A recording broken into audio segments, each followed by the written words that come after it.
Hi everyone, welcome to Studency. कैसे हैं आप सब। इस पॉडकास्ट की सीरीज में मेरे साथ फीचर हैं अभिषेक श्रीवास्तव सर, जो कि पीडब्ल्यू के फैकल्टी हैं।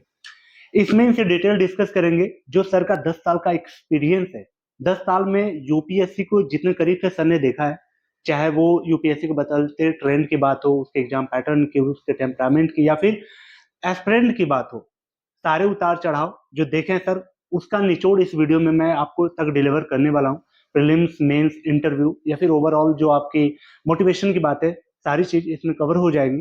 चैनल पे पहली बार है, साथ ही सिविल सर्विस की तैयारी करते हैं तो चैनल से जुड़ सकते हैं। अभिषेक सर, सबसे पहले स्वागत है आपका चैनल पर। नमस्कार जी। सर, आप एक बार अपने बारे में बताते हैं, इंट्रो देते बेसिक, जो मैं ना दे पाया हूँ।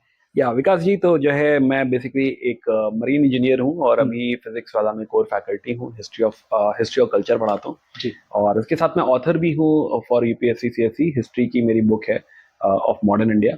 एंड पिछले 10 सालों से यूपीएससी के साथ जुड़ा हुआ हूँ, पिछले 10 सालों से पढ़ा रहा हूँ। एंड बहुत सारा प्यार मिला यूट्यूब पे, मेरे बहुत सारे बच्चे फॉलो करते हैं for history, basically timeline videos और ancient India, modern India, medieval India, इनके लिए। और बहुत सारे बच्चे जो है बैचेस में जुड़े हुए हैं साथ में, टेलीग्राम वगैरह पे और व्हाट्सएप पे। तो मुझे बहुत अच्छा लगता है कि अपनी यूपीएससी जर्नी से और इस पढ़ाने की जर्नी से जो है मैं बच्चों की हेल्प कर पा रहा हूँ और बच्चे पढ़ रहे हैं, उससे उनको फायदा हो रहा है। बहुत ही अच्छा है और मुझे उम्मीद है कि हाँ, ये ऐसे चलता रहे। ठीक है, तो चलिए वीडियो को लाइक से स्टार्ट करते हैं। सर, जब यूपीएससी एस्पिरेंट अपने डेली रूटीन को फॉलो कर रहा होता है तो वो अपने टेबल पे जब वो पीवाईक्यू देखता है और सिलेबस के हिसाब से भी पढ़ रहा होता है, पढ़ने के बाद भी जब शाम होती है तो उसे लगता है कि मैं सही ट्रैक पे हूँ कि नहीं हूँ, जिससे मेरा कंपटीशन होने वाला है तो उनको मैं फेस कर पाऊंगा कि नहीं एग्जाम में। तो ऐसी सारी चीजें उनके अंदर चलती है जिसकी वजह से डिमोटिवेट भी होते रहते हैं। तो अपने डेली रूटीन को ट्रैक करना कि मैं सही डायरेक्शन में हूँ कि नहीं हूँ, इसको सर कैसे कंसीडर करते हैं। और मोटिवेशन के ऊपर भी थोड़ा बात की कि इंटेलेक्चुअल बच्चे हैं, मोटिवेशन को कैसे देखें। जब हमें पता होता है ना, जैसे डीमोटिवेटेड या एंजाइटी आप तब फील करते हो जब आप उसकी डायरेक्शन में काम नहीं कर रहे होते हो, या आपको पता नहीं होता कि आप सही डायरेक्शन में काम कर रहे हो। तो इसीलिए जो मैं कह रहा था ना कि जर्नी प्लानर बनाना इंपॉर्टेंट है। तो अगर आप प्लानर बना रहे हो, डेफिनेटली अगर आपको दिख रहा है कि अगर मैंने अपना प्लान फॉलो किया है, एक्शन हो रहा है, मेहनत करी है, जो मैं कर सकता हूँ वो मैं फुलफिल कर रहा हूँ, तो आपको एंजाइटी भी कम होगी और आप थोड़ा कॉन्फिडेंट भी फील करोगे, मोटिवेटेड भी रहोगे।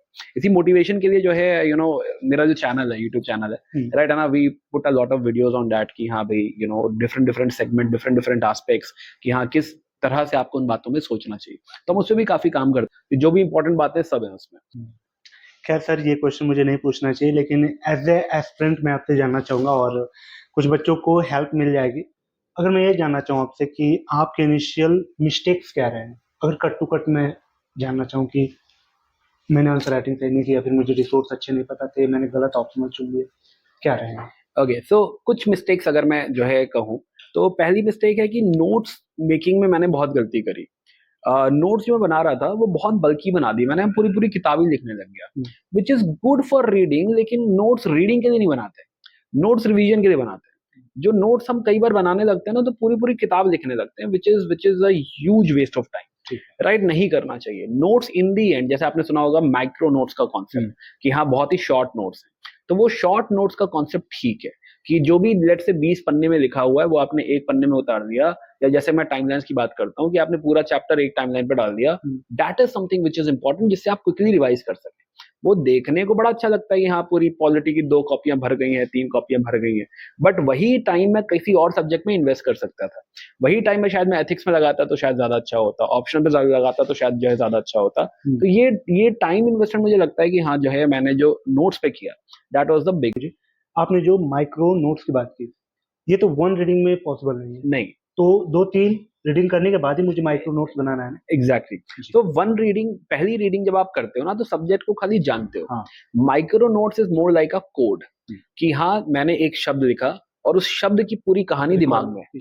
तो वो तब होगा जब आप शायद दूसरी बार कर रहे हो या तीसरी बार कर रहे हो, और वो भी रिफाइंड होगा। पहली बार जो आपके नोट्स बनेंगे शायद वो थोड़े बल्कि बनने लगेंगे, राइट है ना, बट वो भी अगर 10 पेज है तो उसका शायद 2 पेज है, और जब आप उसे और 3-4 बार रिवाइज कर देंगे तो वो 2 पेज का 1 पेज हो जाएगा, आधा पेज हो जाएगा।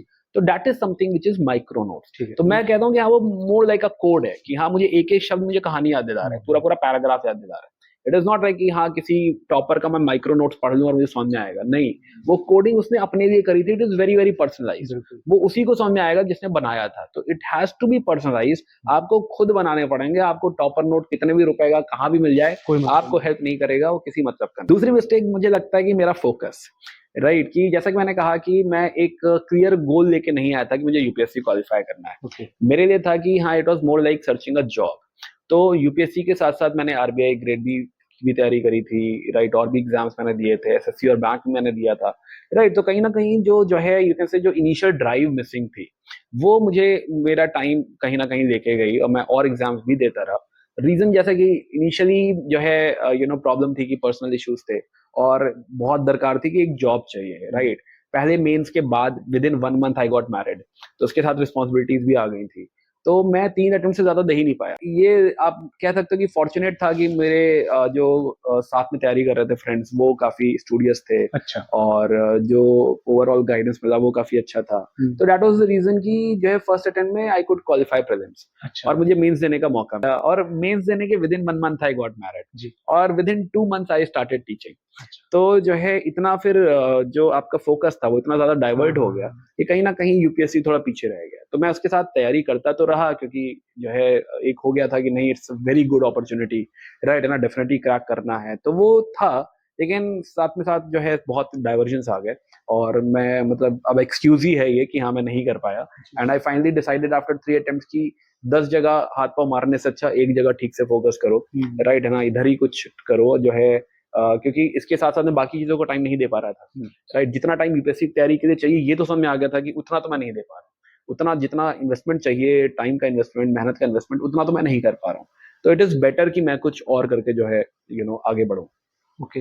तो there I took a conscious call after 3rd attempt कि अब इसको यही रोकते हैं, और जो है प्लान बी ऑलरेडी क्रिएट हो चुका था, तो लेट्स फोकस ऑन प्लान।